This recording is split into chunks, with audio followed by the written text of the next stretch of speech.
అట్లాగా ఉంటాయి ఇవన్నీ కూడా. బేసిక్ గా ఇప్పుడు జాతీయ మీడియా కూడా కొలైడ్ అయి పనిచేస్తుంది కాబట్టి అక్కడికి వెళ్ళి కూర్చున్నంత మాత్రం ఏం ఉపయోగం లేదు నన్ను అడిగితే. ఇక్కడ జగన్ ఇక్కడ వీళ్ళు ఎట్లాగో చేస్తున్నారు, ధర్నాలు రాస్తారు ఒకరు.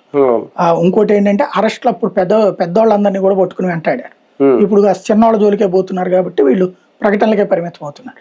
కాకపోతే ఒకటే చేయాల్సింది ఏంటంటే జగన్ చేయాల్సిందల్లా ప్రతి కామెంట్కి అంటే బాబు, పవన్ కళ్యాణ్, లోకేష్లకి జగన్ స్వయంగా కౌంటర్ ఇవ్వడం ప్రారంభించాలి. ప్రతి కామెంట్కి counter comment with evidence.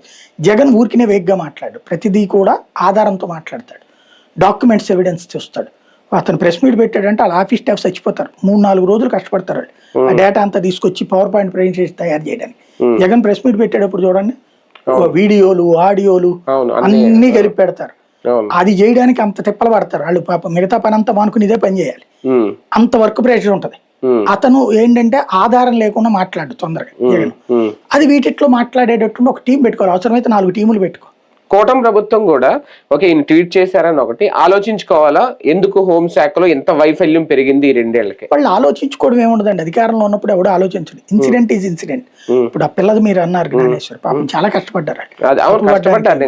Kranti Kumar విషయంలోనూ, సాయి కృష్ణ ఉదంతంలో అంటారా అహంకారపూరిత యాటిట్యూడ్ పెరిగింది. కారణం ఏంటంటే ప్రభుత్వానికి సంబంధించిన అధికార పక్షం వాళ్ళు తమకు అనుకూలంగా కొన్ని తప్పుడు పనులు చేయించుకుంటున్నారు పోలీసులతో. కాబట్టి వాళ్ళకో తప్పు చేస్తున్నప్పుడు మేమో తప్పు చేస్తే ఏంటి అనేది అనుకుంటారు.